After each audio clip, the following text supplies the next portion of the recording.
Alright, you guys, I know this is overdue. Well, it's not overdue. It is nice to have. I put some thought into it when I first had the 32. I didn't think I really needed it. After talking with a few people, talking with my tuner, I realized yes, I do need it, and I can definitely feel it that I do need it after I went stack on the C32. And if you guys want to know what I'm talking about, well, probably the title of the video gives it away. We are going to be installing a belt wrap kit on the 32. This is gonna help significantly with my belt slip. I feel it the most after upgrading to a stack pulley. When I am just cruising around town, going from first to second gear, I can feel that little slip. With a stack pulley, there's so much tension that with high speed, there isn't really much slipping, but there is some slipping going on. So I figured, you know what? I'm getting really annoyed with the little slipping I'm getting with the first to second gear around town. So I went ahead and got a belt wrap kit for the 32, and honestly, if you guys want to do this, I would actually highly recommend it on this platform, just so you can run the most boost out of your setup that you're supposed to be running. That's what we're gonna be doing today. The kit does come with instructions on how to install it, so I'm gonna try my best to do what I can to get that installed on there. I'm pretty sure it's gonna be pretty simple to do. I did opt it in for the green belt because I do like the green belt, which has a better strength versus the black belt, and they do look also really cool. All right, let's see what we're working with here. So we got the belt, and we have 3 pulleys here. We got some damage stickers. Let me open this up, see what we... I don't know what size this is, but if you guys want the part number, here it is. If you want to build the kit yourself. Okay, that's cool. Looks like this is the same. It looks the same. Let's compare the sizes. Oh yeah, these are the same. I'm not sure where those are gonna go. This is another part number if you guys are interested. That's if you have the same setup as I do. All right, this looks really nice. I don't know where this is gonna go. I've seen some kits where the tensioner pulley is different. I don't know if that's gonna apply to my kit. And honestly, these hoses right here, I have no clue what they're for. It just came with the kit. If you guys know, let me know. All right, well, let's get to assembling this. I'm probably gonna look up some videos. If anything, I was gonna do this install with my buddy Jake, but I didn't tell him about this. I think he's got stuff going on this weekend, so I'm gonna try and tackle it myself. Guys, we got the installation instructions right here. So first off, remove AMG plastic engine cover, remove fan. I probably don't need to remove the fan. Loosen tensioner to release belt. Okay, we'll go ahead and do that, and we'll remove the belt. And fourth, let's see, remove bracket holding pulley number 9. There will no longer be a pulley in this location. Okay, so pulley number 9 is definitely this pulley right here. All right, belt is off. All right, so we got to take this upper idler pulley off. That was easy.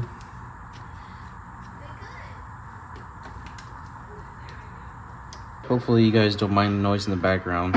Kids, they are trying to build some sort of tree house. I didn't know this picture was here, which clarifies a ton. Oh, this is very easy. Okay. This is gonna be super easy, guys. And also, I figured out the intercooler lines. So pulley number 3 here is the tensioner pulley. So we're gonna take that pulley off, and we're gonna replace it with the new smooth pulley. So the new smooth pulley is probably gonna be this one right here, and they're both the same size. If you guys are wondering what a deep socket looks like, this is a deep socket. You need a number 15, and that tensioner pulley right there, it's gonna go on like so. Oh yeah, got it loose. It is loose. All right, what do we have here? Yep, it's a boy. It is a boy. Look at that. Look at the difference with the 2 pulleys. This one literally fits inside, so this is slightly bigger. You guys, the pulley's on there. I'm about to torque it down to 15 foot-pounds. You guys are not gonna need this anymore. All right, up next, let's see, where are we? Install new belt loosely. Okay, we gotta install the belt. Replace pulley number 8, smooth pulley. Let's see which one number 8 is. Ooh, that one. Which is this pulley right here, smooth pulley. What are we replacing it with? Another smooth one? Use the new brace to install pulley number 10. So pulley number 10. Ooh, okay. We are gonna remove pulley number 8, which is this guy right here. Hopefully it's a 15. Sure is. Alright, that comes off easily. I don't know if I've taken this. Actually, yeah, I think I've replaced this pulley before. This pulley is brand new. Honestly, most of the pulleys on here, they're pretty much brand new. Crank, well, except for alternator, compressor, and power steering. Other than that, everything is brand new. Even the tensioner. Alright, so with pulley number 10, which is this groove pulley right here, we're going to use this thing. These are basically spacers and bushings for the bracket and for the pulley to fit through. Honestly, you guys, this is going to make so much sense when you have this in front of you right here. This right here is going to tell you everything. You guys, to make things a little bit simpler for you guys so you don't have to read, you start off with this bracket. You take the longer bolt, the bolt goes in, put the washer like so, goes like that. Spacer, the other smooth pulley, this bracket underneath right here, you're going to take the spacer and you're going to pass the bolts through like so, and it's going to go through the spacer into the smooth pulley. This washer right here, it's going to go behind the water pump, so it's pretty much essentially going to look something like that, and you're going to screw this on it. So that's pretty much it for number 7 right there. And then before you actually torque the bolts down, make sure you have the belt wrapped around it so it stays on the inside.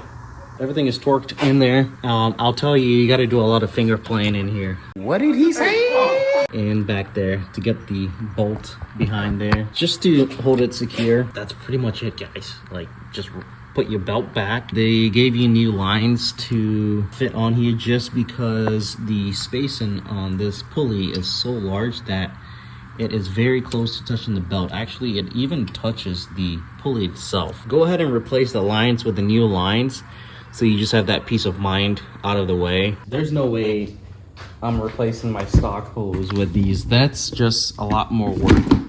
So I will get to keep this, and obviously I always have it, but I want to show you guys what I ended up doing. All right, let's do the first startup. Hopefully the belt doesn't go flying everywhere.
That E85 smells really good.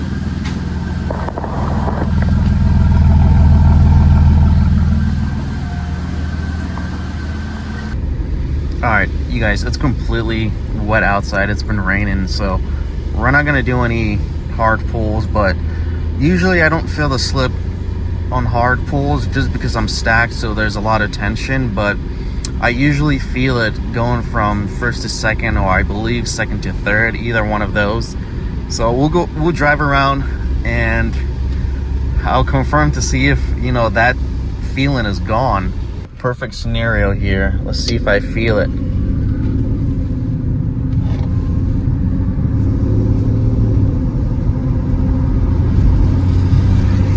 No way.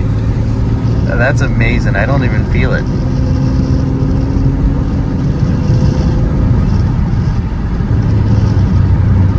Okay, now the car feels weird, kind of wonky. I don't know what it is. It feels weird. Like it doesn't want to accelerate. That's weird as heck. Let's keep driving. Let's see what happens. Yeah, right about there, I'll feel it. I don't feel it anymore. That's perfect.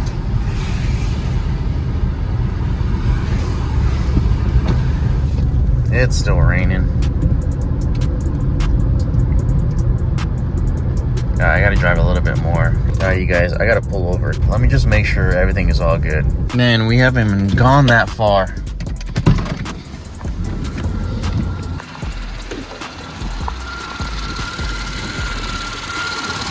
Alright, everything is looking pretty good here.